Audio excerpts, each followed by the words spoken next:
I thought combat was dangerous until I got to Nashville, and I realized that that IEDs had nothing on Music Row.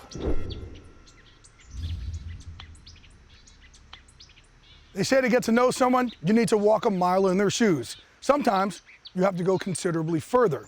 From active military and veterans to amateur and pro athletes, all of them champions, this series is designed to tell the everyday stories of people who are doing extraordinary things.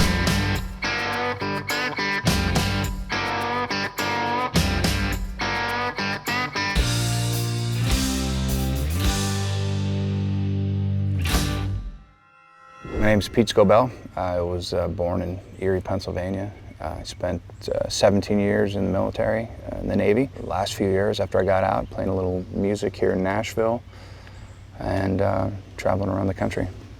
As I grew up, I just decided I just started playing around with the guitar, and right after high school I went in the Navy, and I kind of just drug my guitar around wherever I went, and it was something fun to do, making up funny songs wherever you were, whether you're on deployment or in training, or it was just kind of a part of my life. I'd started having some cognitive deficits, and I couldn't pay attention.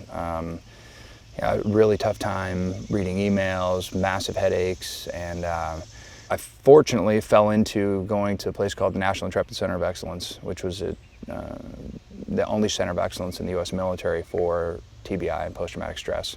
And one of the therapies there was music therapy, along with art therapy.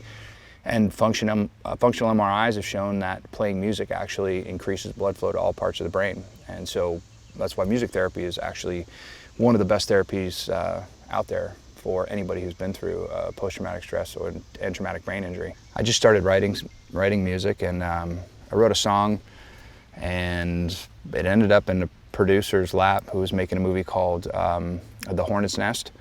And he handed the song off to a guy named Cactus Mosier, who happened to be Winona Judd's husband and drummer. And I got a phone call one day, and it was Cactus, and he said, I like your tunes, would you like to come to Nashville and record an EP? And I kind of laughed at the time. I was like, sure. I'd never even considered that as an option. So it was just luck. It's nothing other than that, right place at the right time. But yeah, that was kind of my introduction into Nashville, or just music in general. I don't even see myself as a country artist. I just saw myself as a guy trying to fix his brain and writing a few tunes. But it definitely, without music, I don't know where I'd be personally.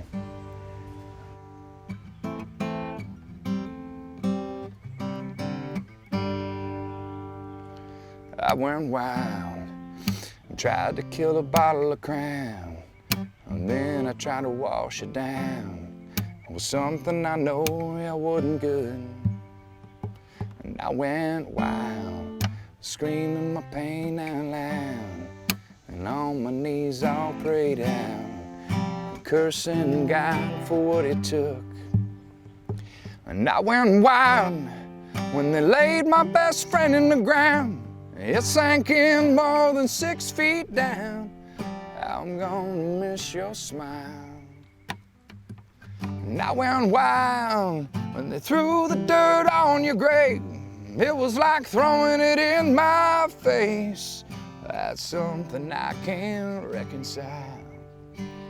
We shared hooks and bait, the glory days, and my heart ached. And I went wild.